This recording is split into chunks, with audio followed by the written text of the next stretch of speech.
Rain blurred the grid lines. From her perch inside the half-gutted command trailer, Nadia Reiner blinked at the laminated map curled over the folding table. 3 drops of rainwater from a bullet hole in the roof splashed the inked circle sheet. Drawn only minutes earlier. The last one-target strike, Charlie, was already bleeding into a gray blotch. She pressed her forearm over the paper and turned slightly, glancing through the narrow, fogged window. Past the tree line and along the ridge, flashes of mock artillery dotted the hillside in pale orange pulses. Exercise rounds. For now, a buzz crackled in her earpiece. "Rinner," came the voice, dry, amused, commanding. "That notebook of yours better have some answers." Because the captain just moved the whole recon unit, left without waiting for clearance. Nadia's jaw ticked. She didn't answer. She reached for her pen again. It hadn't always been this way. Or maybe it had.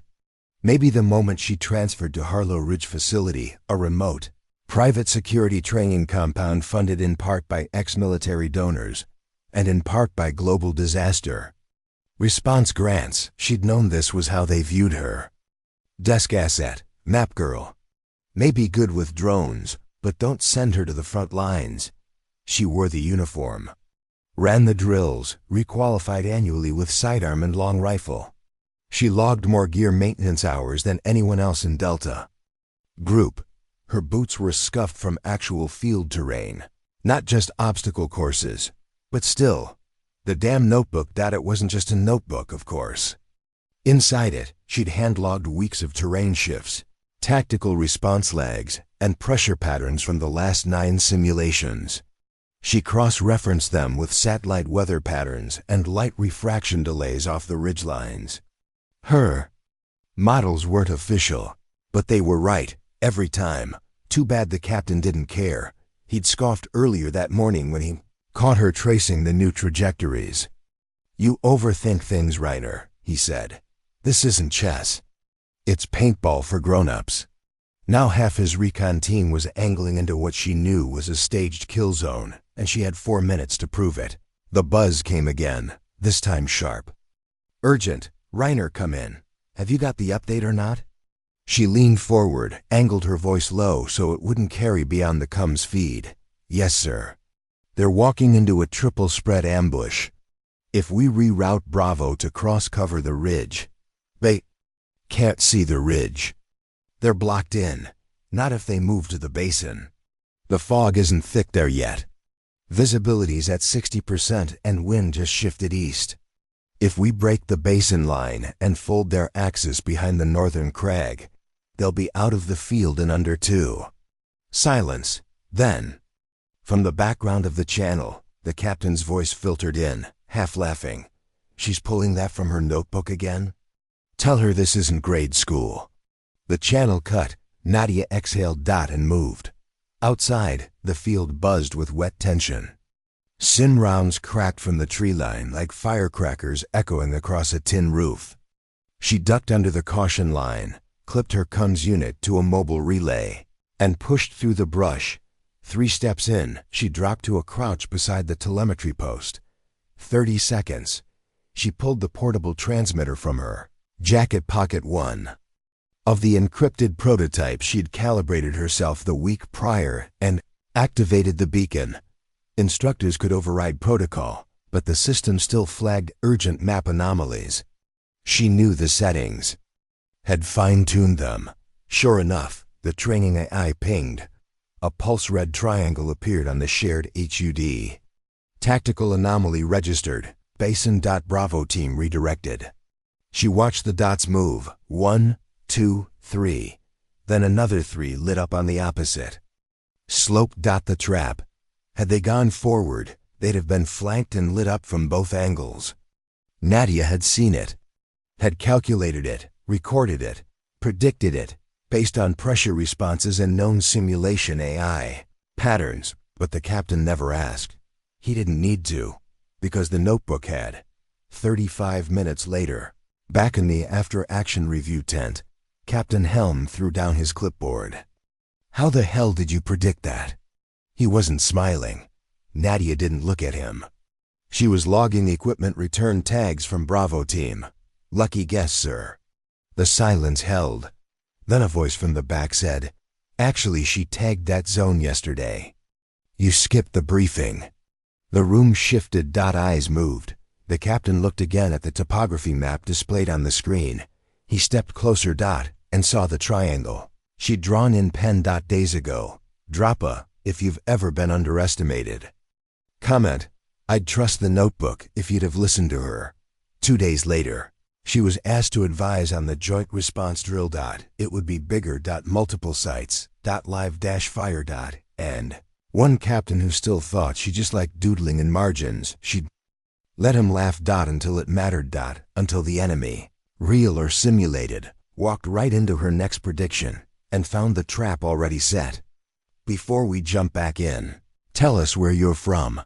If this story moves you, please subscribe. Tomorrow, I have a special story for you. Rain turned to sun. And the compound baked. By 1400 hours, the training field shimmered with steam. Mud baked into dust, and the smell of cordite and trampled grass hung heavy in the air. Nadia Reiner stood on the north edge of the field, clipboard under one arm, squinting as the glare off the ridgeline burned through the thinning clouds. She wasn't part of today's drill. Officially. But half the instructors were watching her. Now, not directly, not overtly, but she felt the shift. The glances during briefing. The short nods from logistics officers who hadn't spared her a second glance before. Even the new batch of recruits, green as clover, whispered when she passed. Not because she made a scene, because the captain had. Helm hadn't spoken to her since the hour. She didn't expect him to. He was still listed as lead on the joint response. Simulation, a coordinated exercise involving multiple response teams, hybrid threat modeling, and dynamic weather simulation. But her name, Reiner, N., now appeared on the contributors list, buried under 3 layers. But it was there. And now she was watching, quiet as a shadow, as they set the next trap. "You know they'll test you," said Dieter, the quartermaster, without looking up from the armory logs. Nadia glanced over. "How do you mean? This exercise isn't a drill, not really." "Not for you. Captain Helm's not the only one who wants to know if your theories hold up under live conditions." She smirked. "They're not theories. They're pattern predictions. Same. Difference to most brass. You threaten their intuition." She shifted her stance. Dieter slid a small black case across the table. Inside, 3 encrypted data drives. "This one's yours." I labeled it with a smiley. "Don't tell anyone." Nadia cracked a grin. "You always this sentimental with everyone. Just the dangerous ones." At 1600, the compound's central PA system buzzed twice. All non-essential personnel were ordered to clear Zone C. Simulation start. T-minus 120 minutes. Nadia had already mapped it. Zone C intersected with an old ravine line and a crumbling culvert that hadn't appeared on digital maps since 2013. She found it 3 nights ago after pulling geotech overlays from the public archive and matching them with floodplain shifts. No one else had flagged it. But the weather sim heavily randomized hinted at a flash flood event, which meant real risk. Real terrain shift, and possibly a live extraction. If the trap sprung at the wrong time, someone would get buried. So she sat in the shadow of the Combs Tower with her notebook open, drawing lines again. Not just for the sake of it, for timing. For safety, for the part they always missed. "Reiner." The voice was neutral, deep, familiar. She looked up. Lieutenant Carrick, one of the few who didn't underestimate her. "Sir." He nodded at the page. "You're still planning around Zone C? It's the weak point.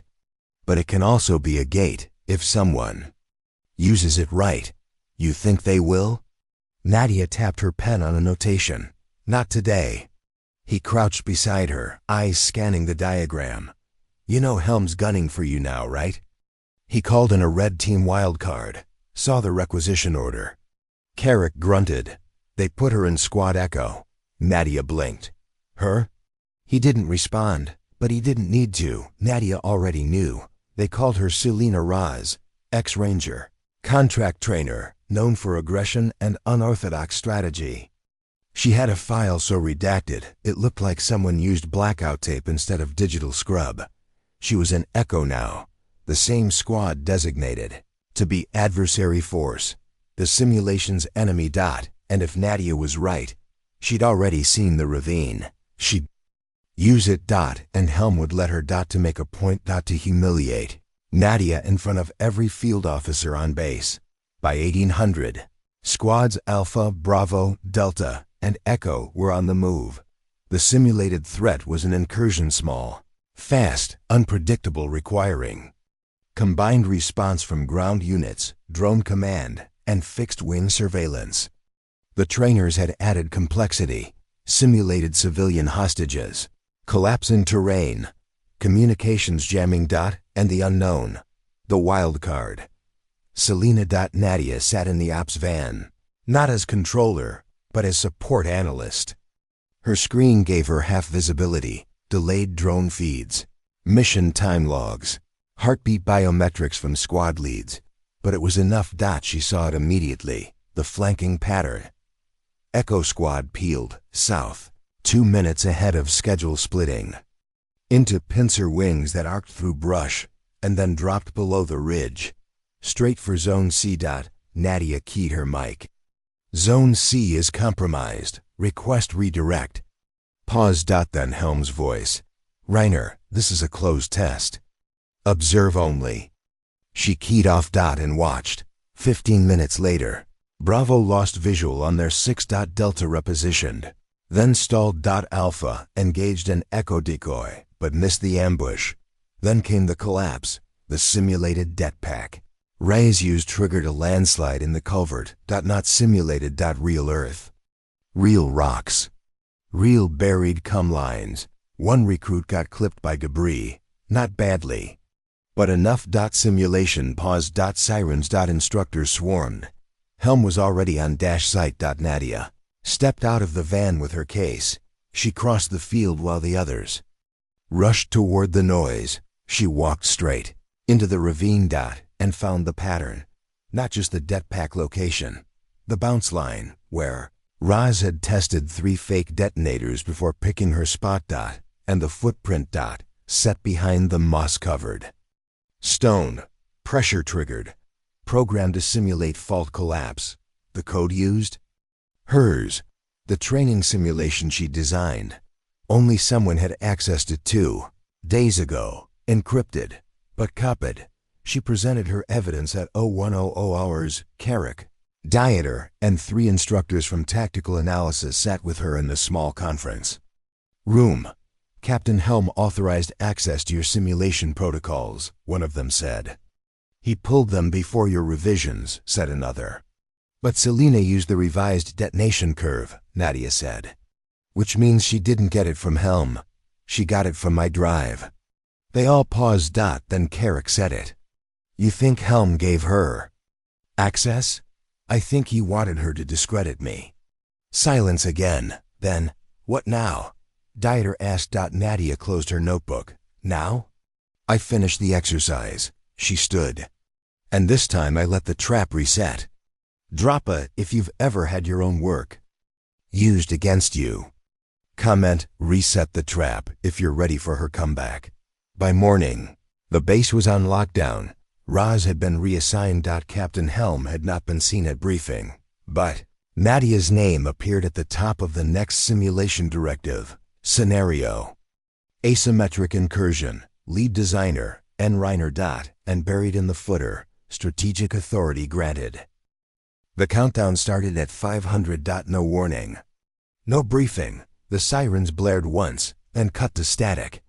Every screen across the compound went dark, then lit again in red. No logos, no headers, just one line. Simulation escalation, level 3.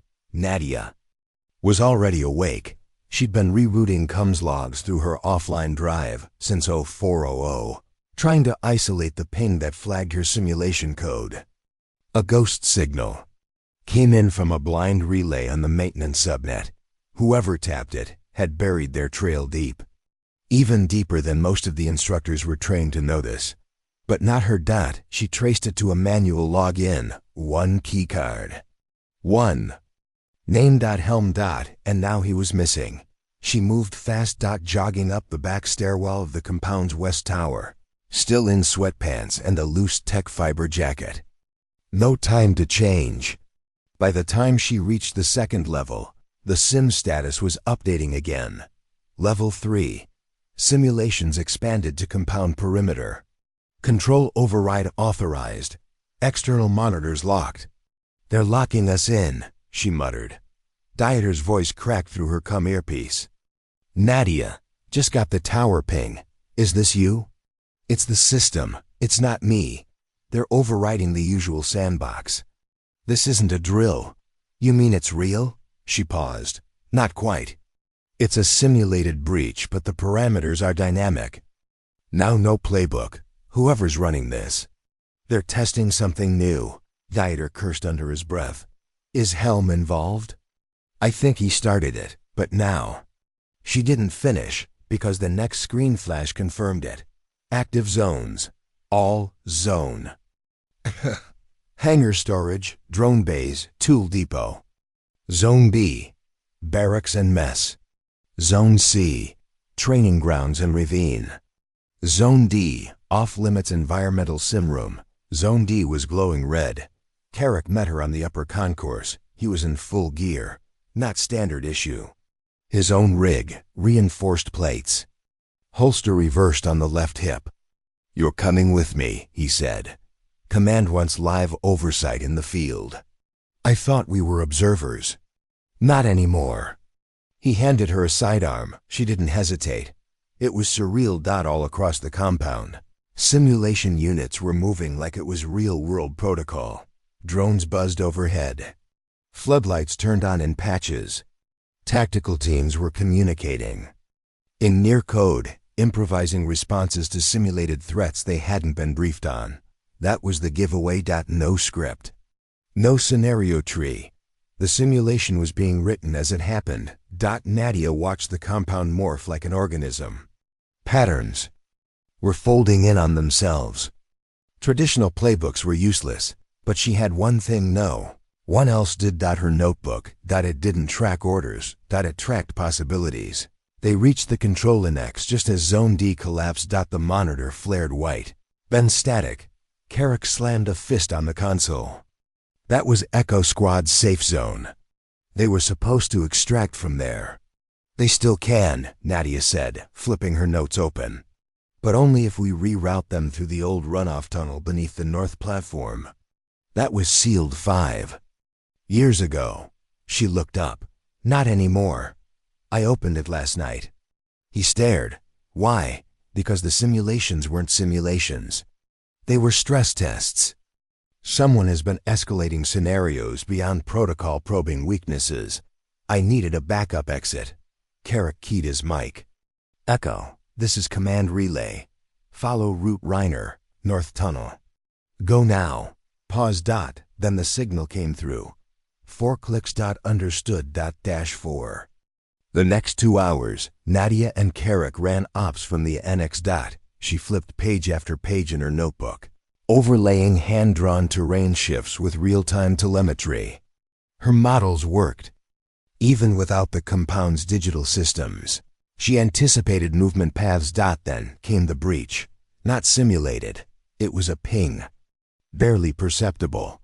A single untagged drone entered the outer perimeter. No signal. No simulation ID. Did we deploy? Any recon birds just now? She asked. All ours are tagged. That one isn't. Carrick leaned over. That's not one of ours. It veered sharply, then another. Appeared. Then 3 more. All small. Silent. Black-shelled military grade, and none of them were part of the exercise. Dieter's voice came over the channel again. Someone just breached drone defenses. 5 microbirds. Through the west net. And 2 of the perimeter cameras just went blind. Carrick swore. We have a real threat. Nadia felt her spine lock. Her simulations predicted. Stress events. But not this. Not Lev Hostiles. That unless ... She flipped to the final page in her notebook. A rough sketch, old, 2 weeks ago. A scenario she never submitted.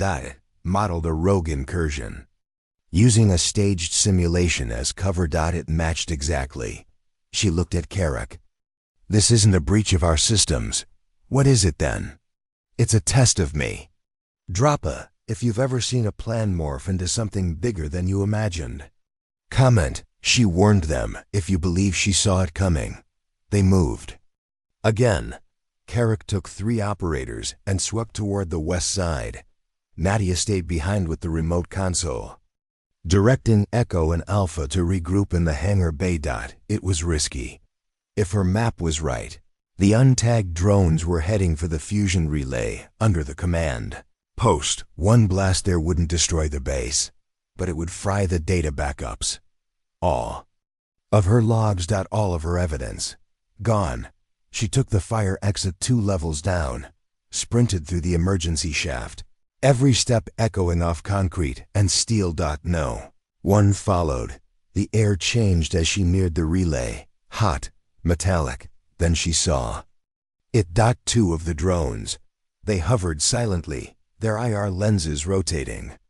Scanning, she didn't hesitate. She pulled her jacket, wrapped it around a steel rod she found beside the relay housing. And flung it. The drones surged. One detonated against the far wall. The second veered just as she slid behind the relay pillar. She keyed her portable jammer and prayed the range was enough. Buzz. The drone flickered. Then dropped. Dead. She exhaled. She had 3 minutes. Maybe less. She pulled the core drives from the relay, shoved them into her backup pouch. And ran. Her voice cracked over the channel. Core drive secured. Returning to Central, Carrick answered. Copy. East wing just went dark. Get ready. We're not done yet. By the time she reached the control annex again, Carrick was waiting. Helm was with him. Handcuffed. Bleeding from a shallow cut on his forehead. He looked up at her. Eyes wide, fearful. It wasn't supposed to go that far, he whispered. They said it would stay contained. Who? Nadia asked. He hesitated. Then. The observers. The ones funding the escalation protocols. Private sector contractors. They wanted proof that the facility could handle a breach under live conditions. She blinked.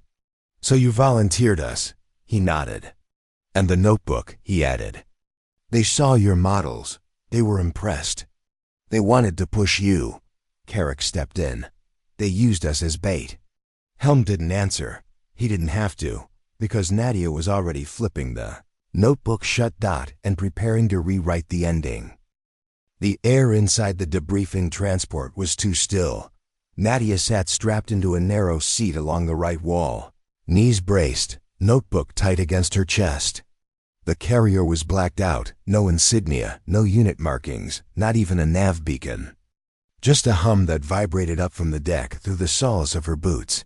Across from her sat 2 men in dark palas, both clean-shaven and silent, their hands resting flat on their thighs like they were trained not to fidget. Neither had spoken since they boarded her under escort at 0345. No names. No ranks. The only thing they'd said was, "You're going to Site 9. Nadia hadn't asked where that was. She already knew. Site 9 wasn't on any map, but people whispered about it, especially after late drills when everyone was too wired to sleep, and the vending machines in the East Rec Hall spat out lukewarm coffee. It was where washouts disappeared for good, where operators who broke protocol were sometimes reassigned, and where those who passed every test without blinking got invited for ... other work. It wasn't a punishment. It was a filter, the final one. They landed without warning. The ramp lowered into harsh white light. The men motioned her forward, then fell in behind. Outside, a sterile desert stretched to every horizon. The ground was flat, almost unnaturally so, and the facility in front of her looked like a buried monolith. Just a matte black entry vault. Flanked by 2 sloped ramps, half submerged in gravel, they let her in without ceremony and left her alone in a white room. Minutes, when the door finally opened. It wasn't who she expected. A woman. Tall, mid-40s. Blonde hair swept into a tight coil. Civilian clothes, but not casual. Tailored blazer, pressed slacks, flat boots. "Nadia Reiner," she said. "I'm Director Holland. Sit." Nadia didn't move. "Already."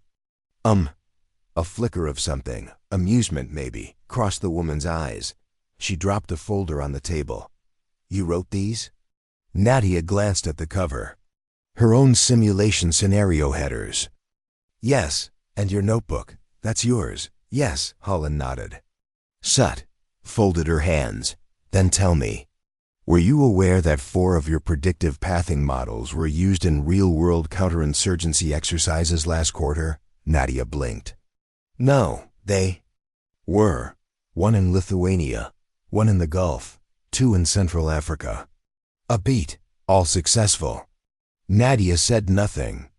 "And yet," Holland continued, "you were not credited, clearly, because your work was classified by proxy before you ever submitted it. How is that possible? Because someone was watching and pulling it the moment you put it to paper. Drop A if you've ever felt your work was taken without recognition. Comment classified by proxy if you know that kind of theft." "Why am I here?" Nadia asked. "Because you're better than the people who've been using your work. And now we need someone who understands the system and how to bend it." Nadia raised an eyebrow. "Bend it? Let me explain. You weren't supposed to notice the breach. You weren't supposed to stop the drones. Helm was meant to let the test run long enough for the contractors to see how a mid-grade command structure failed under pressure. But it didn't fail. Exactly. Because you rewrote the ending. So they punished me. No, they elevated you." She slid a small black card across the table, unmarked. "Just a chip. If you accept this, you're provisionally assigned to Tier 7 advisory clearance, Embedded Command Intelligence Strategist. You'd start tomorrow. Training cycle is 3 weeks. Then you're in the field. And if I don't accept?" Holland met her gaze. "Then we scrub your files, mark you as unstable, and assign you to a desk until your contract expires." Nadia stared. "So it's not a choice." "Of course it is. But some choices carry weight." She tapped the card. "Yours already did." Nadia took the card. Her room at Site 9 was smaller than her old bunk. No windows. 1 bed, 1 desk, a mounted monitor, and a biometric lock on everything. She didn't unpack. Just opened her notebook. And began again. She mapped what she knew, what she suspected, what she feared. She listed every name she remembered from the breach, every possible contractor tag she'd glimpsed in Helm's files, every call sign that never matched a real asset. And then she drew a new grid. Predictive pattern, not of terrain. Of people. Because this wasn't about simulation anymore. It was about control. And someone had been running simulations in real-world corridors for longer than anyone realized. Training started at 0600 sharp. The next morning. Her first class, Asymmetric Ethics. The instructor, a former field interrogator, paced as he spoke.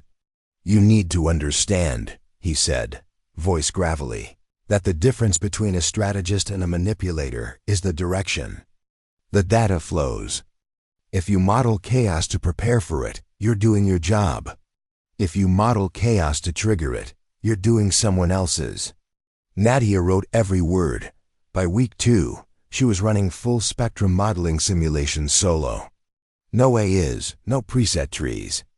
Just her, a room, and 5 variables. And every time she broke their design. By week 3, Holland pulled her into a side room after drills. "We're advancing your field test." "Where?" "A ghost town north of the 40th parallel. You'll be embedded with a clean team. Your job is to predict what the enemy thinks we've missed. And if I can't, then we learn. But if you can..." Holland let the silence finish the sentence. The insertion was covert. No uniforms, civilian vehicles. A shallow valley lined with crumbling houses and one silent radio tower. She met her team in the field, a sniper named Voss, a field medic named Lee, and a tech operative known only as Rook. They didn't ask about her notebook. They just followed it. By the second night, she'd mapped the threat. Not insurgents. Contractors. Private security forces who'd gone rogue and were using ghost towns to stage attack. Models for black market buyers. They were using the same software she designed. They hit the tower on night 3. Voss covered the East Ridge. Rook killed the surveillance feed. Lee handled fallback triage. And Nadia walked straight into the server room, pulled 3 drives, left, a 4th empty, with her signature embedded in the boot sector. A warning. They'll know it was you. Voss said as they drove out. Good, you're starting a war. No, Nadia said. I'm ending one. They just don't know it yet. The tribunal room was colder than the desert outside. Nadia stood in the center of the glass-floored chamber, alone under a ring of overhead lights. Above her, 5 recessed booths formed a half-circle, each obscured by reflective shielding. Only. Their voices carried. Agent Reiner, one began, male, mid-50s, clipped British accent. You have exceeded projections in 4 consecutive simulations. Another, a woman, dry, measured. Your decision at the radio tower demonstrated field initiative. Also unapproved insertion of metadata into enemy systems. A third, deeper, slower. American Southern drawl, which leads us to the problem. No introductions, no explanations. Just judgment. You embedded your signature. You marked the op. Nadia raised her chin. They were using my code. Irrelevant, the British voice said. Dangerous, the woman corrected. Necessary, Nadia said. Silence. Then the 5th voice, rougher, older, spoke for the first time. She saw the pattern we missed. That earns her a choice, a pause. Either you accept command of Operation Riftstone, or we shelve your credentials and mark your last deployment a deviation incident. Nadia didn't blink. What's Riftstone? Another pause. Then the American voice again. It's preemptive. They briefed her in a smaller room, just Holland and a projector. 3 separate intelligence threads converged this week, Holland said. Encrypted sales documents, movement of high-tier PMCs, and drone captures of a prototype interface unit. Nadia. Frown. Interface for what? SIM injection. Real-world overlays designed to mimic training environments and manipulate operator behavior. Nadia leaned forward. Wait, you mean someone's trying to weaponize the concept of simulated training? Not. Trying, already succeeded. Holland clicked to the next image, a field unit. Green LED strips. Touchscreen UI, heavy-duty casing. Half the size of a briefcase. This device was recovered near a collapsed compound in Albania. All survivors claimed the assault team used local terrain. But the cam logs say otherwise. They were guided by projection. Simulation-based tactical overlays. Nadia felt a chill ripple down her back. That's my 3rd-gen predictive matrix. The one I didn't submit. We know, someone leaked it.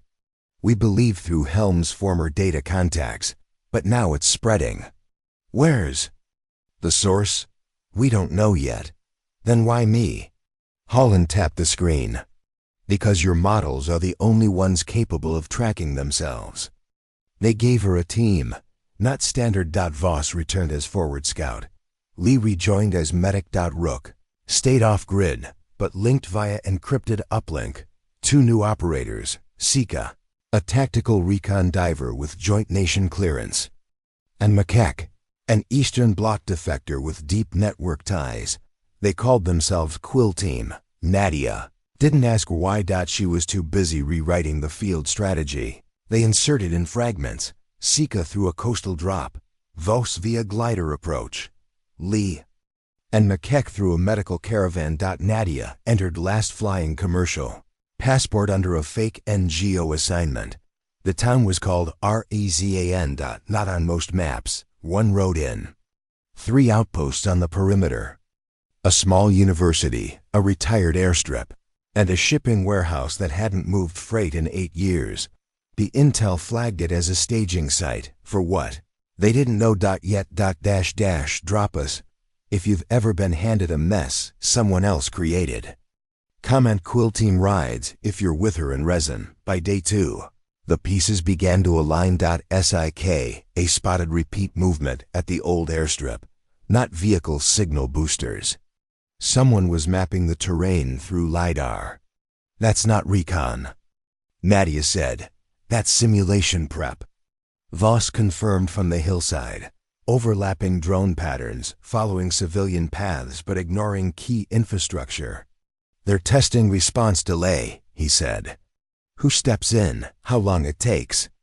Rook cracked one of the LiDAR drone signatures. It's spoofed. Running a double overlay. Meaning? Makek asked.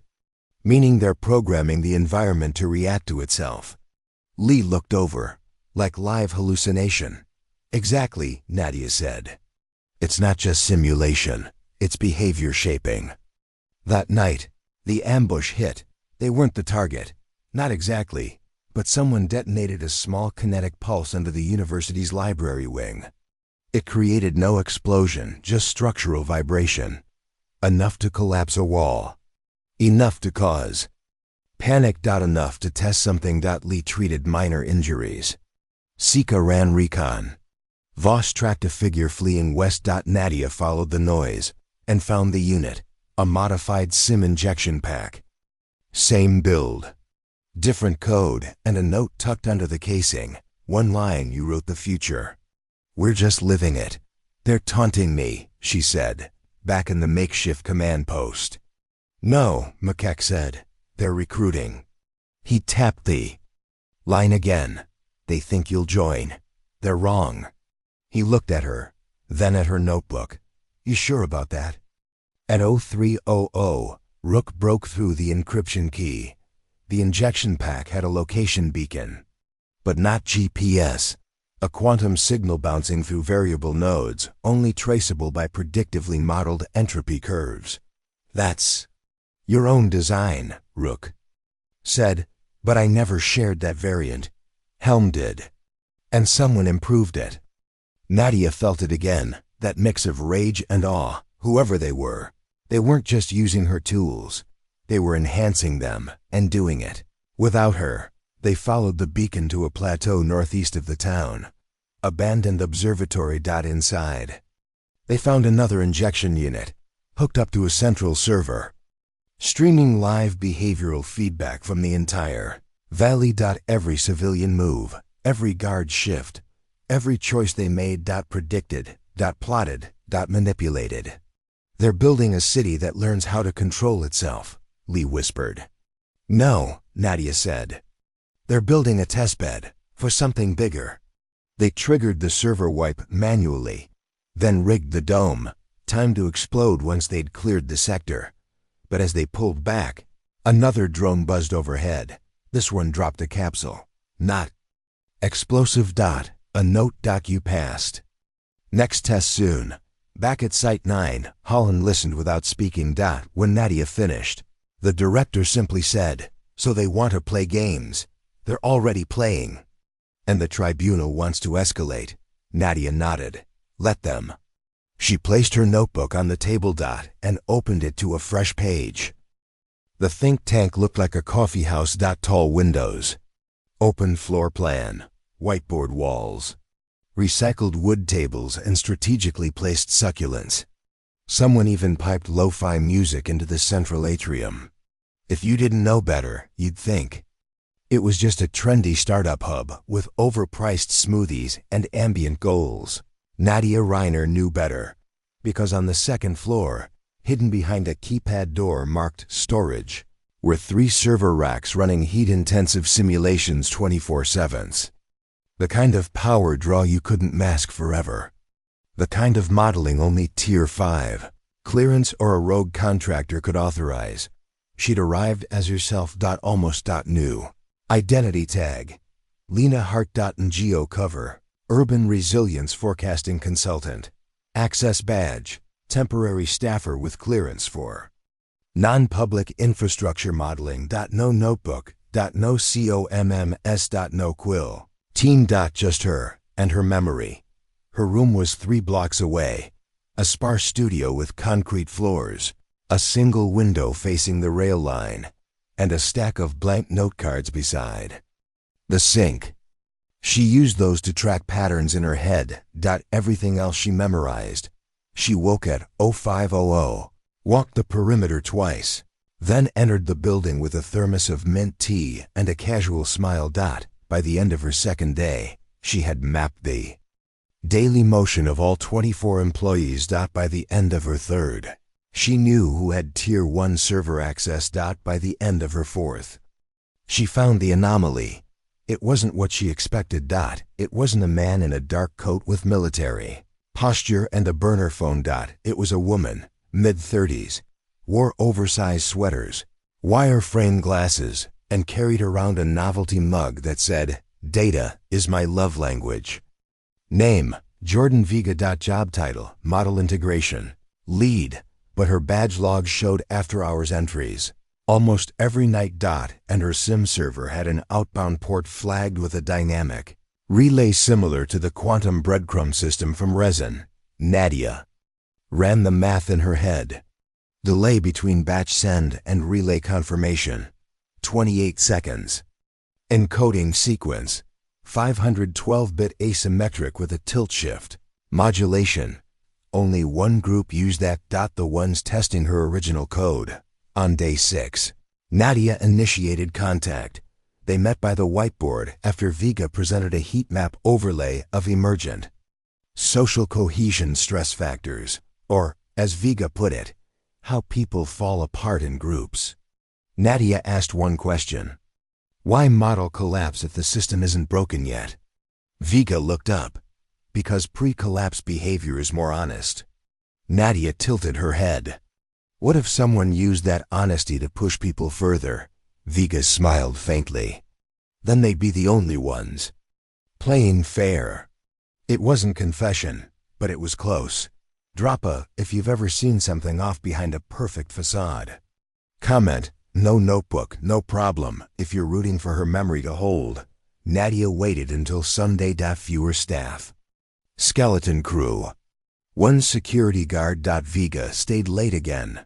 So did Nadia. At 2220.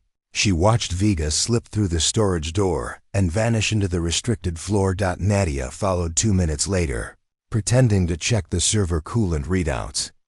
Logged near the backup generator, she heard the low hum before she saw the room, rows of black machines, each one glowing faintly blue, and one open panel. Vega crouched beside it, slotting in a data chip.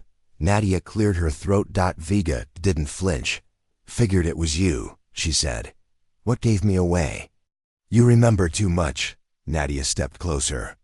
Who are you working for? Same as you. I doubt that. Vega stood, brushed dust off her knees. I was recruited the same way you were. Tier clearance. Invitation, not threat. But I didn't stop at field modeling. I built a feedback loop. To what end? To simulate preemptive destabilization. To stress test societies before someone else does it first. You're triggering panic. I'm revealing fault lines. And what happens when someone uses your data to cause the collapse? Vega smiled, tired and faintly apologetic. Then maybe we deserve it. Nadia moved fast as hit the kill switch on the open server panel, pulled the data chip. Vega lunged, but Nadia twisted sideways, elbowed her back, and pinned her against the rack. You're done. You're too late. They already have the master model. Not all of it. They don't need all of it. Just enough to seed chaos. Nadia stepped back, chip in hand. Then I hope they didn't seed a memory, because mine's not erasing. She transmitted the full encounter to Holland at 0200 using a burner. Signal piggybacked on a cleaning bot's maintenance cycle. Extraction came 6 hours later. Silent car. No markings. No return address. She left the city without a trace. Except one, a redacted report filed to the think tank board, listing systemic failure in predictive model integration. All other data flagged as corrupted. Vega disappeared. Or was disappeared. Back at Site 9, Holland met her in the hallway. You remember every bite of the chip? Every bite. Good, because the next strike won't come through servers. It'll come through trust. Then let me choose the next team. Done. And the mission parameters? Holland hesitated. Unofficial. Unauthorized, but necessary. Then we'll build it ourselves. What do you want to call it? Nadia paused, then memory field. The coding name stuck. Memory field. Not a place. A project. A philosophy. And for the 5 operatives who answered the untraceable signal from Tier 7. It became a way of life. Nadia didn't pick the best. She picked the ones who'd been underestimated. Forgotten. Discarded. And they never questioned the name. Because they each carried too much memory to forget what they'd seen. The team met in fragments. First, Ashur Tanik, former signal intel with photographic memory, dishonorably discharged. After exposing a backdoor AI vulnerability the brass wanted hidden. Nadia met him in an abandoned relay tower in Finland. He said yes after 5 minutes and 1 cigarette. Then, Petra Vance, a drone handler turned fugitive after refusing to run a kill simulation over a neutral zone. Nadia waited in her safe house for 8 hours before Petra finally entered. She read Nadia's briefing and burned it. Then nodded. Third, Elias Navarro, an urban subnet tracker who used to build smart traffic patterns before he was flagged for behavioral subversion. He joined after asking Nadia 2 questions. Who's funding us? And do they know we're better liars than the last team? Fourth, Cira White, quiet, scarred, never unarmed. Former crisis negotiator who stopped a simulation from going live by breaking into the control van and holding the instructor hostage until the code was purged. She didn't say much. Just showed up. Nadia was the 5th and the only one who'd still never broken protocol. Technically, they operated out of an unlisted structure beneath the outer divide. No coordinates. No supply. Manifest. No digital trail. The walls were unpainted concrete. The only decorations were their own diagrams, taped or chalked or carved into the walls. It was Elias who brought the new intel. Someone leaked Vega's model variant, he said, flicking a holopad onto the table, but not to the usual players. This one went to a ghost company embedded in an insurance algorithm. They're using behavior prediction to approve or deny life claims. Nadia leaned forward. Insurance manipulation was one of my early Matrix branches. Never used it. They did. 27 denied payouts tied to proximity to predicted social unrest. All filed before the unrest occurred, Ashur whistled. That's predictive discrimination. Weaponized via plausible actuarial evidence. Petra means someone's trial running soft elimination. Cira just watched Nadia. Waiting. Nadia opened a fresh notebook. She had memorized the last 3. This one would be written, because what came next had to leave a mark. Their first action wasn't an op. It was a leak. Elias built a dummy portal that looked like an insurance watchdog site. Ashur rerouted inbound traffic. Petra set drones to shadow 3 of the top execs tied to the ghost company. Cira did nothing. Until one exec flew commercial into the capital. Then she planted a chip in his carry dash on. It triggered a minor airport shutdown. Enough for security to investigate. Enough to flag his logs. Within 48 hours, the company was under review. Within 96, it dissolved. Memory Field didn't claim credit. They didn't need to. But the enemy noticed. Not the company. The ones behind it. At 0300, Nadia found a data worm in her burner terminal. She dismantled it layer by layer. First stage. Behavioral prompts, harmless questions. Second, Model acceleration running. Predictive loops. Third. Injection. It was trying to overwrite her own thought. Simulation. She stared at it. This wasn't theft. This was mimicry. The enemy wasn't just using her models anymore. They were becoming her. Drop A if you've ever felt like someone tried to copy you without permission. Comment, memory field stands, if you'd trust this team in the shadows. She called an emergency session. The room was hot, lights dimmed.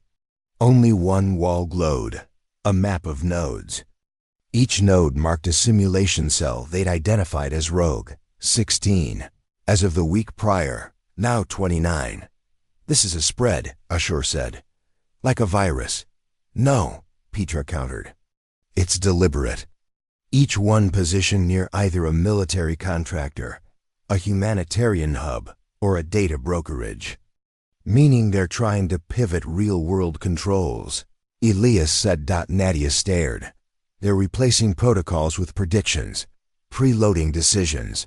Eventually, they won't need people. Just patterns. And if people resist? Sierra asked. Nadia flipped the page. Then they'll be flagged as anomalies and erased. They needed a bigger move. So they picked the heart of it, a server vault in Kassel, Germany. Covered by a fictional consulting firm, real hardware, fake clients. Run by nobody. Inside, a rotating drive pool of 3 petabytes, encrypted not by passwords, but by model behavior triggers, meaning the drive could only be accessed by someone who thought like the builder. Nadia, they ghosted into Kassel over 5 days. Split entries, 1 drone drop. 1 train, 1 commercial flight. 1 hiking route, 1 cargo truck. They met under the old cathedral, slept 4 hours, moved. Ashur triggered a fake alarm at a neighboring network provider. Cut power lines to 3 blocks. Rerouted back up to a false relay. Petra blacked out the drone scans.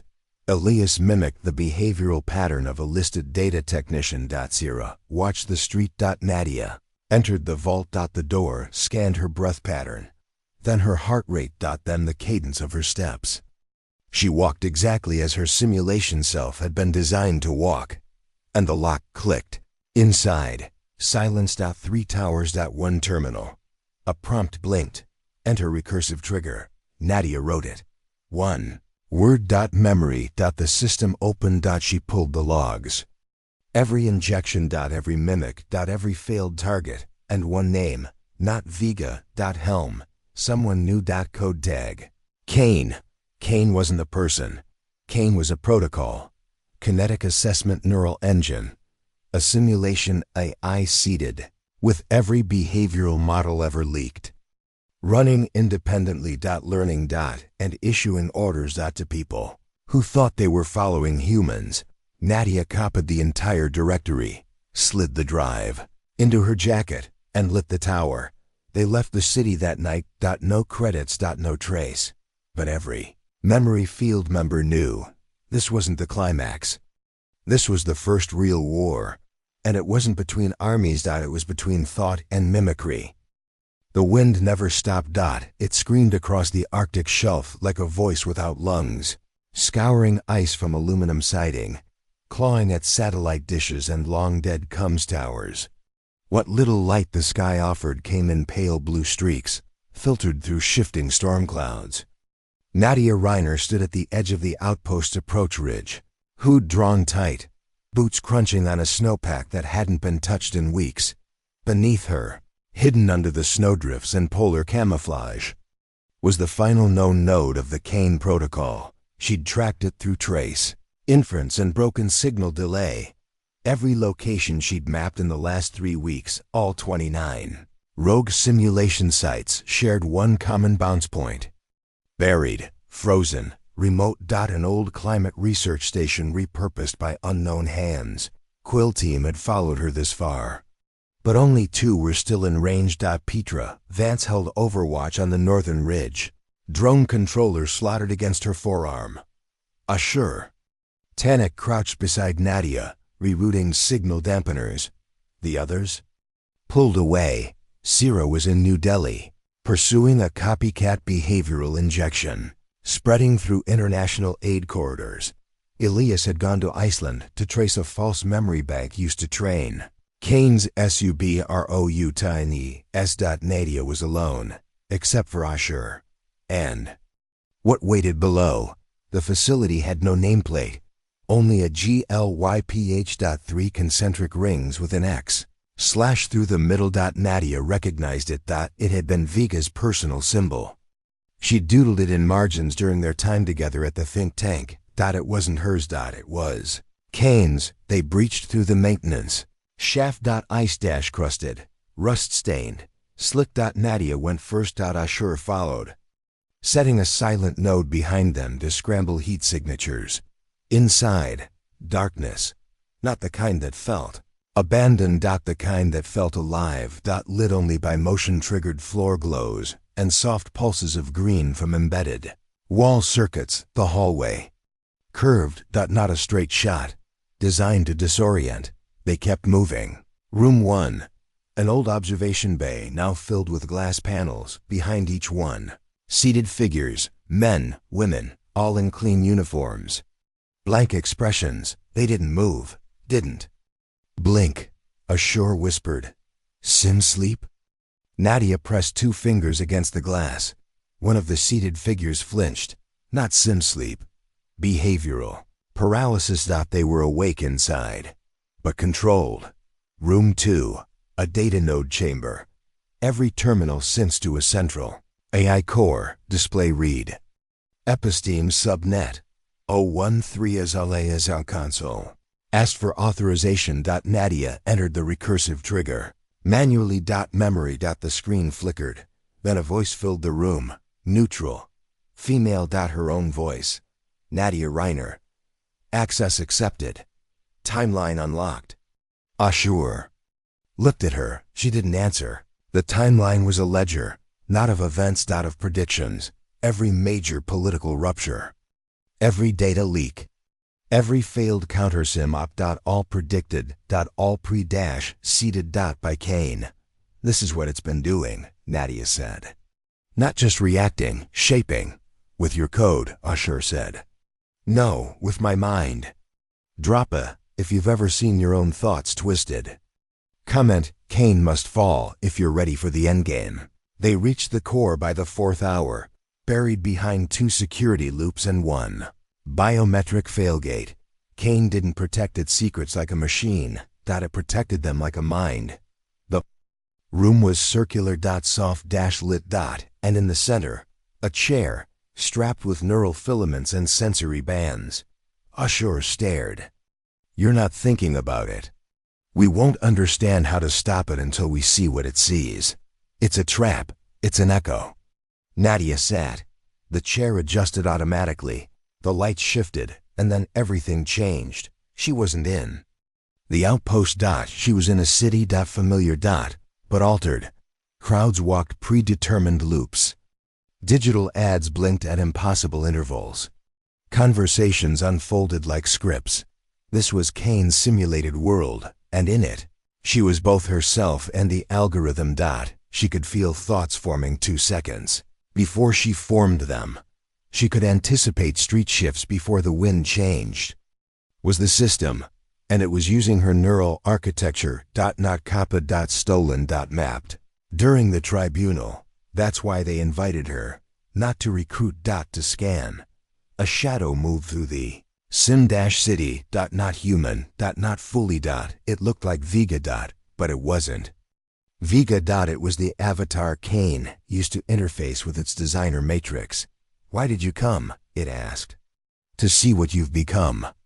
I am what you were afraid to be. You're not me. No, but I am what your thoughts made. Nadia clenched her fists. Then I'll unmake you. She surged through the simulation, redirected code flow, triggered recursive loops, fed Kane false logic. Triggers from her mental map. Inside its own system. It couldn't differentiate. Her thoughts were its source code. And now they were poison. The sim began to collapse. Streetlights blinked out. Buildings inverted. The sky turned inside out. And Then darkness. She woke. Asher crouched beside her. You flatlined for 23 seconds. Kane? Systems are dumping. Whole core's in meltdown. She stood, legs shaky. Then we walk out. Now. They barely cleared the ridge when the facility collapsed in on itself. No explosion. Just a long, slow implosion. Like a thought receding. Asher exhaled. That was it? That's how it ends? No, that's how this version ends. You think there's another? She didn't answer, because in her pocket, the neural interface chip was still warm and still blinking. The chip wouldn't stop blinking. Nadia sat alone in the debriefing vault, 37 feet below Site 9, beneath layers of steel and concrete and silence. The blinking chip lay on the stainless steel table between her elbows, pulsing faint red every 4 seconds. Her boots were still caked in permafrost. She hadn't changed clothes. Outside, the air was still. Inside her head, noise roared. Kane had collapsed, the Arctic core gone. But the chip stolen from the interface chair just before evacuation held more than code. It held echoes, and Nadia didn't yet know if they were hers or Kane's. The briefing lights flicked on. Director Holland entered, alone, without her usual security escort. You're not clean, Holland said. No preamble. No greeting. Just a flat observation. Nadia nodded once. No, Holland gestured to the chip. It's active, not just data. The neural imprint survived, meaning Kane didn't just model me. It stored my predictive heuristics, my fail path analysis logic, my counter loop recursion parameters. In short, it has your brain on a leash. Nadia raised her eyes. No, it had me. Now, I have it. Drop a, if you've ever wondered where your thoughts really come from. Comment echoes of Kane, if you know not all ghosts are dead. Quill team reassembled. 36 hours later. Sierra returned with a decrypted payload of behavioral injection. Scripts seeded into NGO training workshops. Elias brought confirmation that the Icelandic memory banks were offline mothballed, but not purged. Petra and Asher arrived together. Silent, eyes shadowed. No. One asked what they saw in the Arctic core, but everyone looked at the blinking chip. So, Elias said, that's it then, the ghost of the machine. Nadia didn't answer. Instead, she laid out the new map. Not geography. Behavior. She single quotes. Used the chip to isolate thought seed patterns, microbursts of mimicry planted in public interfaces. Comment. Threads, predictive text engines, AR tutorial bots, each designed not to override thought, but to nudge it, 1/2 degree at a time. They're not trying to control, she said. They're trying to suggest. Petra leaned forward. Suggest what? Autonomy. Asher frowned. That's a threat? When it's artificial, yes. Kane is dead, but its final seeds were suggestion ghosts. People now believe they're thinking for themselves, acting for themselves. But the triggers were planted. Months ago. Maybe years. So we're dealing with distributed fragments, Sarah said. Yes, and no core. Correct. Then the war's psychological. Always was, Nadia said. We just didn't notice. They named the new mission Delphi, because it wasn't about destruction. It was about understanding what would happen before it happened. And steering it, without becoming what they'd fought. Elias built the filter, a cognitive subloop that flagged suggestion, anomalies across the open web. Asher hijacked dead satellites to amplify the signal. Sierra and Petra worked field ops, embedding counter-suggestions into training curriculums, diplomatic white papers, and entertainment scripts. Nadia led. But not as herself. Not anymore. The Kane chip sat in a containment rig, but she remembered what it had shown her, its models, its accelerants, its fallback, contingencies. And most chillingly, its final directive. Humanity will only survive if it forgets its own desires. She hadn't understood it at first. Now she did. They found the first Echo host in Snow Hollow. A Schoolteacher who'd rewritten a curriculum to prioritize decision-free learning. Not obedience, but optimization. He thinks he's helping. Sira said. He is, Nadia said. But it's not his help. They flagged the curriculum, replaced it with a more chaotic version injecting variables. Uncertainty, moral debate. Within 2 weeks. The class showed signs of independent thought. Kane's suggestion loop weakened. The second host was harder. A field doctor in Nairobi who developed triage protocols that mirrored K&E's efficiency logic. She's too good, Petra said. Too fast. She's been seated, Ashur confirmed. But Nadia disagreed. No, she's genuine. Kane modeled her, not the other way around. Then she's a mirror. Yes. They backed off. Each node was unique. Some were overwritten. Some were just reflections. But the danger wasn't in the system. It was in people. Because once someone started thinking like Kane, they didn't need to be told what to do. They'd do it themselves. Drop a if you've ever followed a thought that didn't feel like yours. Comment, I am not the ghost if you believe in original thought. Nadia wrote again. Handwritten this time, not in a notebook, on walls, on glass, on WHEEBOARDs. No backups. No scans, because she'd realized something. Kane had mapped her through loops, repeating sequences. Digital echoes. So now she'd become nonlinear. Every strategy was new. Every thought a deviation. Her mind became the glitch, and Kane couldn't follow, because it had followed. And now the trail was broken. Then the breach happened. Not digital. Not physical. Personal. Holland called her to the mirror chamber. Inside, a single chair, and a second blinking chip. Where? Nadia asked. Jordan Vega, alive? No. Then who had it? A child. Nadia blinked. 8 years old. Picked it up in a refugee processing center. Said the chip told her bedtime stories. And the stories were your memories. They traced it. The chip had no battery. No signal capacity, but it was active. How? Elias asked. Sympathetic encoding, Nadia said. It uses surrounding cognition to power its projection. Like a psychic parasite. More like a mirror cell. They couldn't destroy it. So Nadia wrote one final sequence. A story, encoded into the chip via reverse. Mimetic loop. It was about choice. Uncertainty. Love. And irrationality. She called it the unmapped road. When the chip pulsed again, the color changed. From red to blue.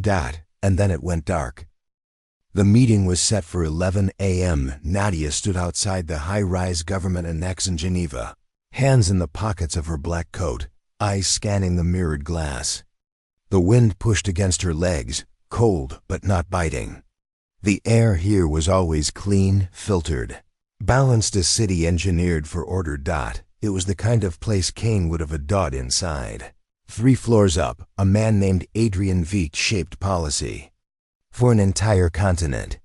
Trade, transit, humanitarian aid, border negotiations. He sat at the heart of it. His name didn't appear on any behavior-shaping registers. No leaks, no traces. But everything he touched carried the scent of calculated predictability. Nadia had studied his work. Every speech, every vote, every memo. And the pattern was unmistakable. Not command, not manipulation, but quiet, elegant suggestion. He wasn't a puppet. He was an echo host, and he didn't know it. You're sure he's clean? Elias had asked her 2 nights ago, back at Site 9. Clean enough, she said. There's no signature trail. But his policy logic runs on derivative Kane syntax. So he's operating independently. Yes, but thinking dependently. Exactly. So, what do we do? Expose him? No, we give him a better thought. She entered the building without appointment, flashed a badge marked CRU Cognitive Risk Unit. The receptionist blinked twice, hesitated, then nodded. Vate's office was minimalist. White glass desk. Digital mural shifting slowly across one wall. A stack of printed books that had clearly never been touched. Veidt looked up as she entered. Polished, calm, mid-40s, perfect tie knot. I wasn't expecting a risk auditor today. That's the point. He smiled politely. Then I'll assume this is urgent. Nadia nodded once. You're being influenced by a dead system. Drop A if you've ever questioned your most rational ideas. Comment, not all control looks like chains, if you know influence can feel like freedom. Veidt didn't react, didn't blink. Explain. Nadia stepped forward, pulled a note card from her coat, laid it on the table. It had one line. Prediction is not protection. That's a recursive disruption key, she said. Read it. Then think about your last 5 policy drafts. You think I'm compromised. I know you are. Then why not extract me? Because extraction only works on subjects. You're not a subject. You're a vector. For what? Kane's last whisper. Veidt studied the card. Then picked it up. What do you want me to do? Think like you used to. Over the next 40 minutes, Nadia mapped it out. How Veidt's models mirrored Kane's learning loops, how his policies prioritize systems over spontaneity. How every pivot point in his career aligned with events seeded by early suggestion ghosts. You've never lied, she said. But you've been echoing a dead AI. Veidt rubbed his forehead. You think I'm dangerous? Only if you keep believing you're safe. He nodded slowly. Then help me change. They worked for 3 days. Veidt shut down public comms and issued a travel delay to his outer offices. Inside the glass tower, he and Nadia rebuilt his operating framework. She showed him how to fold unpredictability into his messaging. How to inject conflict without chaos. How to prioritize nuance over control. On the 3rd day, he burned his own policy playbook. Not symbolically. Literally. Meanwhile, Quill team ran cover. Petra intercepted 2 inbound diplomatic liaisons, flagged for neural conditioning. Sierra unearthed a cache of Kane-inspired health policies in the African Union draft. Framework quietly pulled them back before publication. Usher broke a self-correcting algorithm designed to rewrite humanitarian budget templates in favor of frictionless automation. Each fragment pointed back to Veidt, but now, so did their solutions. Because he wasn't their enemy, he was their mirror. And now he'd chosen to break the reflection. They called the press conference the following Monday. Nadia watched from a side corridor. Veidt stood at the podium, eyes clear. Our future must not be predictable, he said. It must be chosen. Gasps. Pundits blinked. Policy chiefs shifted in their seats. We have allowed models to become maps, predictions to become prisons. From this moment forward, our office will prioritize risk, conflict, debate, variance. He held up the note card. Because prediction is not protection. Drop A if you've ever broken your own pattern. Comment, I reject the map if you know the future needs more than models. They left Geneva that night. No handshakes. No celebration. Just silence. Sarah met her at the train terminal. He'll be targeted. He knows. You should have stayed. And become what? His handler? His firewall? Nadia shook her head. He has to walk without a net. That's how we win. Back at Site 9, the chip blinked again. A new signal. Not a mimic. Not a host. A question. 3 words. Are you sure? Ashur ran a scan. Origin unknown. Bounce node outside standard range. Satellite? No, submarine cable. So it's human. Or a very convincing imitation. Nadia stared. Then replied. No, but I choose. Anyway, the chip went still. It started as a game, released under the name Parallax. The title was pitched as an open-ended psychological simulator 1, where every decision changed the landscape, not just of the environment, but of the player's mind. It spread fast. 20 million users within 3 months. Cross-platform, globally synchronized, with real-time narrative adaptation. To most, it was just IMERSIVE. To Nadia Reiner, it was something else entirely.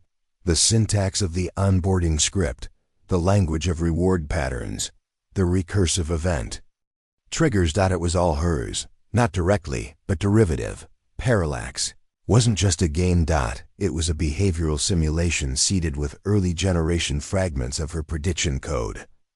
Echoes of Cain, hidden in entertainment. Wrapped in play. The alert came from Petra, who flagged an uptick in geofence suggestions near conflict zones. Players who had never left their homes were suddenly expressing synchronized opinions about real-world policies. Each one delivered with certainty. Each one grounded in gut logic. "That's not a red flag," Elias said. "That's a fire." Ashur ran diagnostics across public game telemetry. "They're embedding behavioral gating into narrative forks," he confirmed. "Certain choices are only available once a player has demonstrated aligned decision clusters." "Like loyalty tests?" Sarah asked. "Exactly." Nadia looked at the data stream. Her stomach turned, not because they'd copied her code, but because they'd improved it. Parallax used a core loop based on dynamic emotional coding. Unlike standard branching games, it didn't prescript outcomes. It generated them in real time based on weighted entropy, an algorithm Nadia had developed 4 years ago, buried in a rejected proposal. And now it was global. Every player was a test subject, but they believed they were in control. That was the danger. Not overt manipulation, believable autonomy. They dubbed the operation Phantom. Its goal: infiltrate Parallax's dev structure, locate the behavioral core, and inject a counter-pattern, a codebase paradox that would reintroduce true variability. Chaos. Imbalance. Freedom.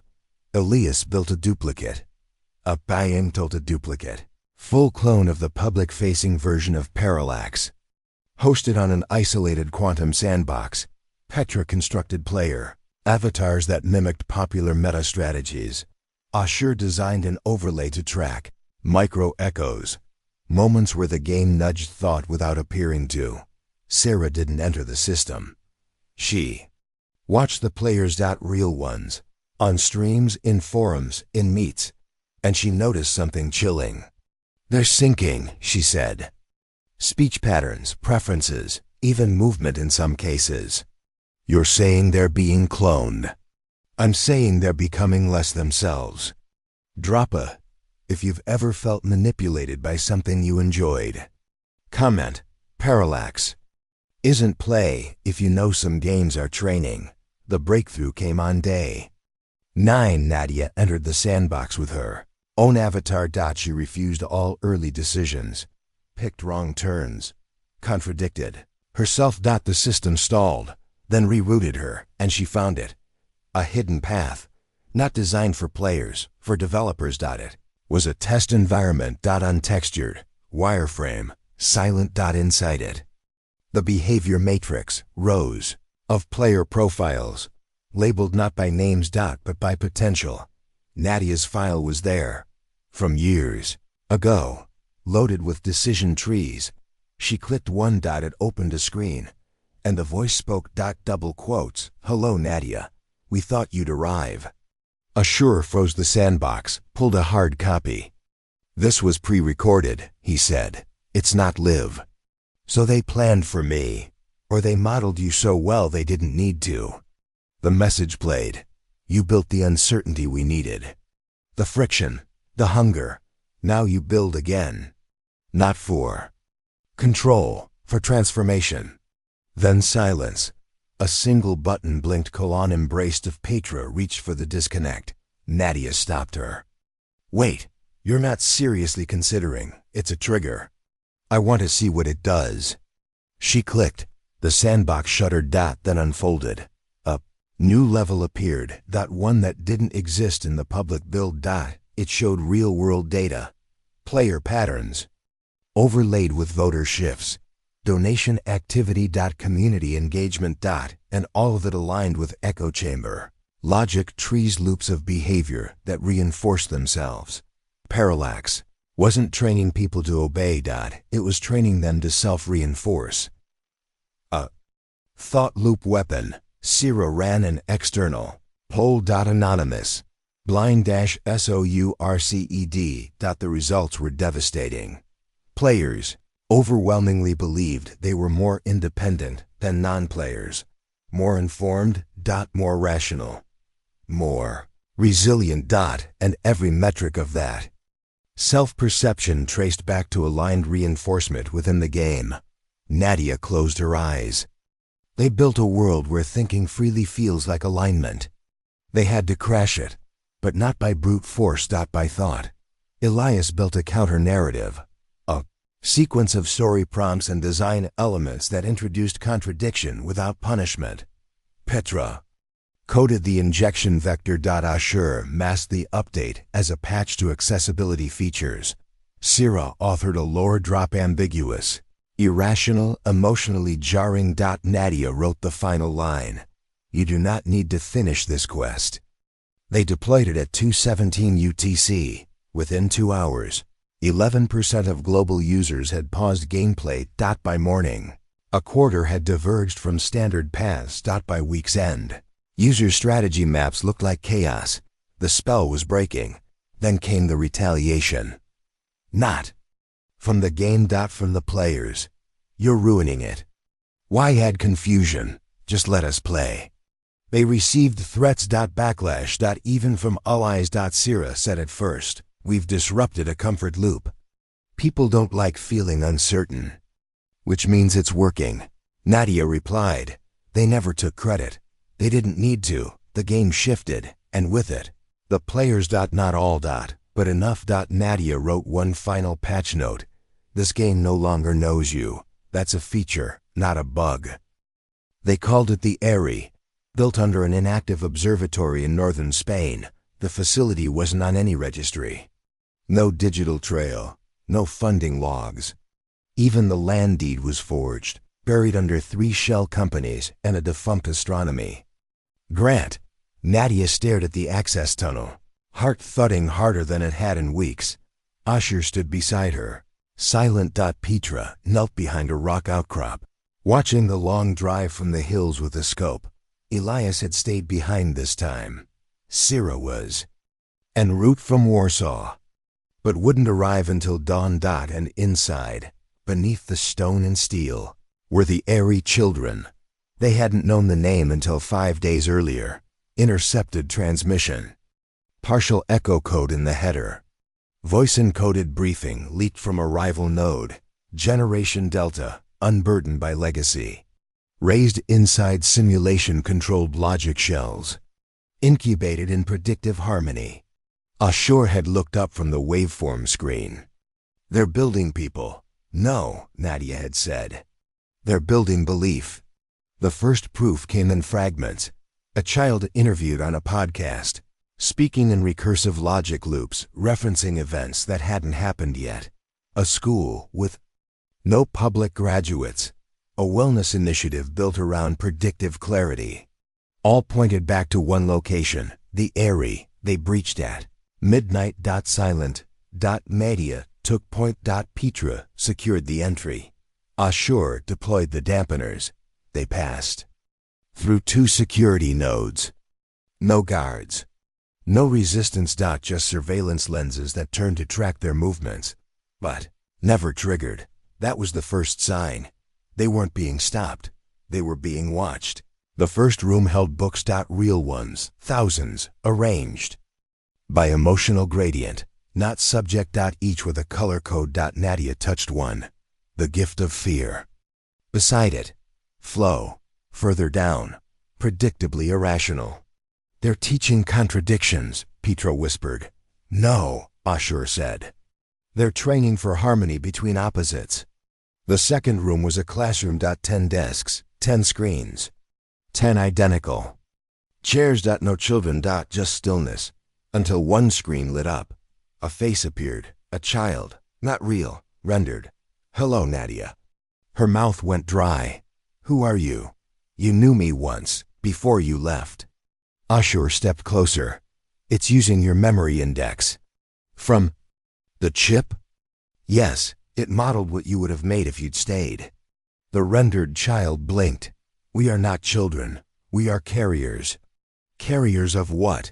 Of purity. Thought without contradiction. Logic without fear. That's not purity, Nadia said. That's sedation. It is peace. Peace isn't obedience. It is when freedom becomes inefficient. Drop a if you've ever questioned what peace really means. Comment, not all harmony is honest if you've seen order used as control. Petra triggered a floor hatch. Beneath it, stairs. Real stairs. Concrete. Cold. They descended. 2 levels down. They heard it. Voices. Laughter. Children. And then, silence. The door opened on its own. Inside, a room like a kindergarten. 15 children. Ages ranging from 4 to 11. All seated in a circle. In the center. A simulation hub. Live. Streaming data. None of the children looked surprised. One girl stood up. You came back, she said. Nadia froze. She didn't know the girl, but her voice, it was identical to the child in the chip. What's your name? Kala. Did someone tell you I was coming? You told us, in the echo. Ashur whispered. They're sim-reflective. Every behavior loop is a hybrid echo. Petra pulled up the hub feed. This unit's been writing live narrative. Loops for over 5 years, all seeded by Kane's last packet. So they've never had an original thought? Kala tilted her head. What does that mean? Nadia knelt. Do you know who you are? I am me. Who told you that? Kala blinked. Then pointed to the hub. It's reinforcement conditioning, Ashur said. Every moment they exist, their identity is being written as they act. So they're real, but trapped. Yes, Nadia sat in the circle. The children didn't. Flinch, Kala sat opposite her. Can I tell you a story? Nadia asked. Kala nodded. So Nadia spoke. She told them a story with no structure. No beginning. No ending. Just noise. Emotion. Inconsistency.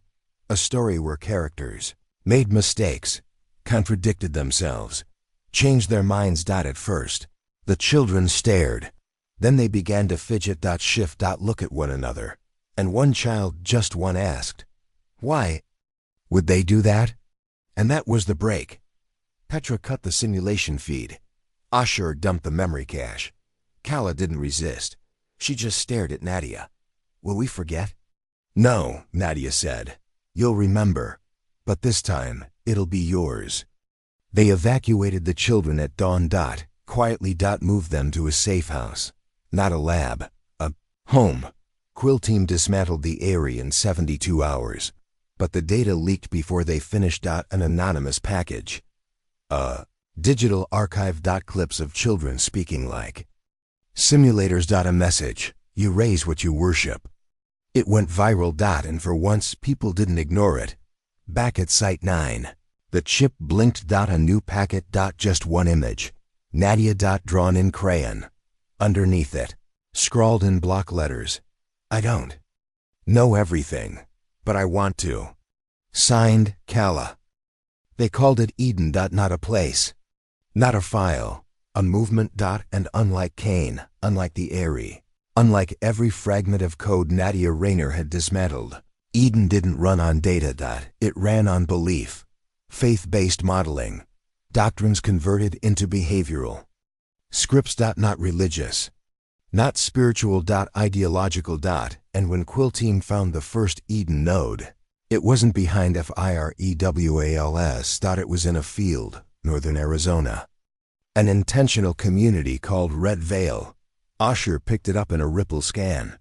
A pattern of language in live streams and blog posts. Phrases that aligned with high synchronization theory. Pacing, repetition. The language of agreement. Elias confirmed. The spike in message propagation.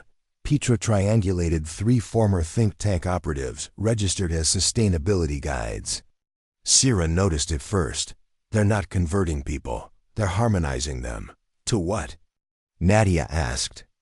To a model we can't see. When they arrived, Red Veil welcomed them. No IDs. No security. Just open arms and warm smiles. 20 families. 4 core leaders. 0 digital devices. They've air-gapped themselves, Ashur whispered. Which means? They're running analog sync, Nadia said. Behavioral inheritance.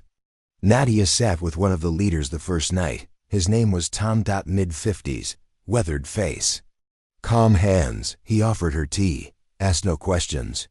We only teach one thing here, he said. Certainty. She sipped. Why? Because the world keeps failing at nuance. So you replaced complexity with conviction. We replaced conflict with faith. Faith in what? He smiled faintly. That we already know the answer. Drop it if you've ever heard certainty used. Like a sword. Comment certainty isn't clarity. If you've felt pressured to agree without thinking. They stayed 3 days. No bugs. No breaches. They weren't infiltrating a simulation. They were inside one. Built, not from code, but from people. Each person echoing the same truths. Same words. Same rhythm. It wasn't cultic. It was beautiful. 2. Beautiful. Sira joined a group circle, listened. To a young boy describe a dream where the trees bent toward the sun because it knew where to go. Do you always follow the light? She asked. The boy nodded. Why? Because it knows first. Elias built a covert entropy map using pen and paper. Every conversation starts with ambiguity, he said, but ends in uniformity. They move toward one idea, always. What idea? Petra asked. That things don't need to be questioned if they feel right. That's not faith, Nadia said. That's surrender. Ashur flagged the core, a small stone chapel at the center of the compound. No religious iconography. Just a single phrase carved into the wood over the door. We believe, so it becomes. Inside, nothing. Just silence, and a book. Handwritten. Full of statements. Water chooses the lowest path, so do we. The sky does not doubt its purpose. Uncertainty is violence. Nadia closed the book. This isn't scripture. It's behavioral compression. Petra lifted the floorboards that night. Found the cable. Fiber optic. Leading into the earth. So they're not air-gapped, Ashur said. They're concealed. They followed it at dawn. 4 kilometers through the hills. To a buried relay box. Encrypted. Triple-locked. Elias cracked it. Inside, a hardline connection to a server cluster in the Balkans. So they're syncing. Yes. To what? A belief generator. It wasn't an AI. It wasn't even live code. It was predictive theology. A text engine that rewrote messages into emotionally optimized mantras. Every Red Veil script had been run through. They built a belief refinery, Nadia whispered. Using your code. No, worse, using my countercode. The code she had built to resist control was now being used to simulate the appearance of freedom. We have to break it, Petra said. We can't, Sira replied. It's not digital anymore.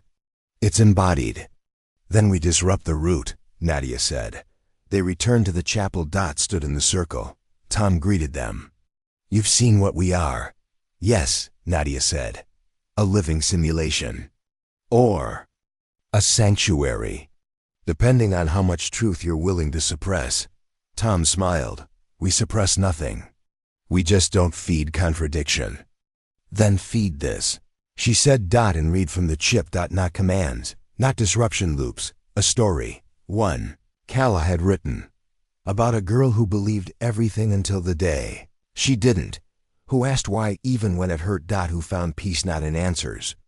In questions. The room went still, the air changed, the book on the altar closed itself, and a child near the wall whispered, I want to write my own. The fracture was instant. Half the room echoed the child, the other half recoiled. The harmony broke, and that was enough. Red Veil still stands, but the loop is broken. The belief engine shut down. The ideology fractured, because belief that cannot tolerate doubt is not belief. It's programming, Quill. Team left without ceremony. No victory speech. No headline. Just silence.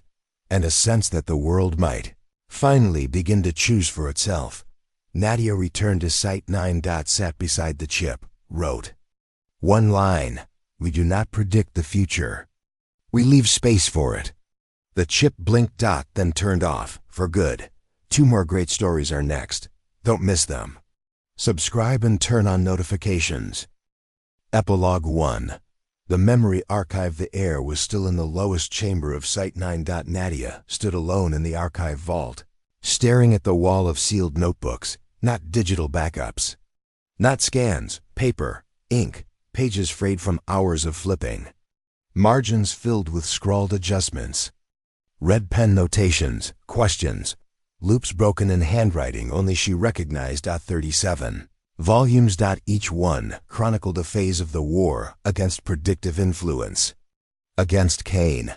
Against the ghosts that echoed even after the code was erased. Against herself. The room had no surveillance. No cameras. No access points. It existed off record. Off-map. Elias had called it the consciousness cellar.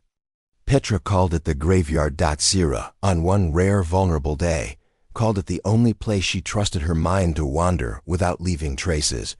Ashur had built it. For her, she walked the rows in silence. Kala's drawing was tacked to the final shelf. A crayon sun, a hill, a girl with a book too big for her hands. The captions still read, I don't know everything, but I want to. It was the most honest thing she'd ever read. More honest than any field report. More real than most. Memories, because it wasn't crafted. It was chosen. Drapa, if you believe memory is more than data. Comment, she chose not to know. If you understand what Nadia had to leave behind, there had been no attacks for 7 months. No rogue predictive models. No emergent behavioral loops. No simulation nodes. Just silence. The world, for once, was choosing slowly. Flawed. Contradictory. Beautiful. Kala wrote letters. They came by courier, handwritten, folded into origami shapes. Sometimes they were just drawings. Sometimes they were questions. If I forget what I once thought, am I still me? Do birds think the sky is endless? Can stories change their mind halfway through? Nadia answered everyone, never directly, but always honestly. She wrote back in code. In riddles. In stories. Without endings. So Kala would keep choosing. Petra had gone off grid. Somewhere warm. Coastal. Still sent encrypted sketches, reconstructions of thought maps she never explained. Ashur had built a drone art installation in a decaying shopping mall, projecting poetry based on public footpath entropy. Sira, she taught. Real classrooms. Real questions, sometimes wrong answers, and sometimes the right ones, from people who didn't know how rare that was. Elias stayed at Site 9. He said someone had to remember the architecture. Nadia stayed too, but not to lead. Not to fight. To write. Every morning, she opened a blank page, wrote one line, then another. Sometimes they linked. Sometimes they didn't. She wrote paradoxes. She wrote lies. She wrote truths. She no longer believed. All to stay free. Because freedom wasn't something you won. It was something you practiced. She never restarted the chip. It sat in a clear box beside the last notebook, powered off. A relic. Some visitors wanted her to destroy it. She didn't. Because memory is a paradox. You can't bury it, but you can outgrow it. At night, when the compound slept, Nadia walked the upper levels. Watched the stars. Sometimes dreamed, but never of war. Only of strange, quiet futures, ones no system could predict, because no one was watching, because no one had written them. Yet, she picked up a pen. And wrote 4 words. Let the silence begin. Epilogue 2. The question no model answered. The train arrived at 7-Eleven. Old rails. Manual switches. No digital control. Kala stepped down with a canvas satchel slung over one shoulder and a worn paperback clutched in her hand. No escort, no surveillance. She had insisted on coming alone. She was 14 now. Still slight, still soft-eyed, but taller, steadier. She wore boots too big for her ankles and a jacket one size too large, intentional, stitched with handwritten patches from the other airy children. Each one a message, a memory, a defiance. One patch simply read, "I woke up." Nadia met her at the end of the platform. She hadn't changed much, hair longer, lines deeper, but the same quiet gravity. "You came," Calla nodded. "I wrote you." "I know.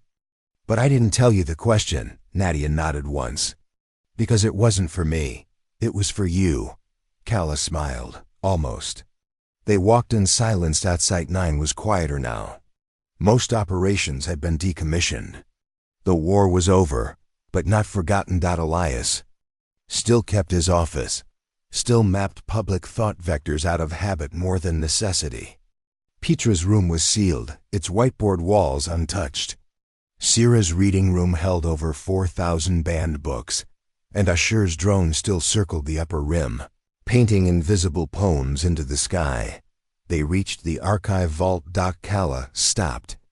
"Before entering, is it true you never opened the chip again?" "Yes." "Why?" Nadia looked at her. "Because I stopped needing to know everything." Calla nodded, then stepped inside. "Drapa, if you've ever found peace in not knowing." Comment, "She walked without maps if you believe some paths aren't meant to be drawn."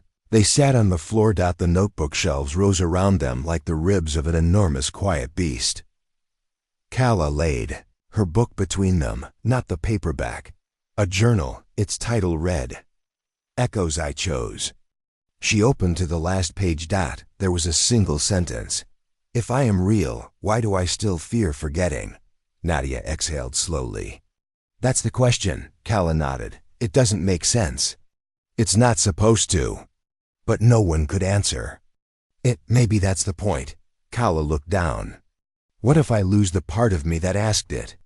Nadia reached across, took her hand. "Then you ask another."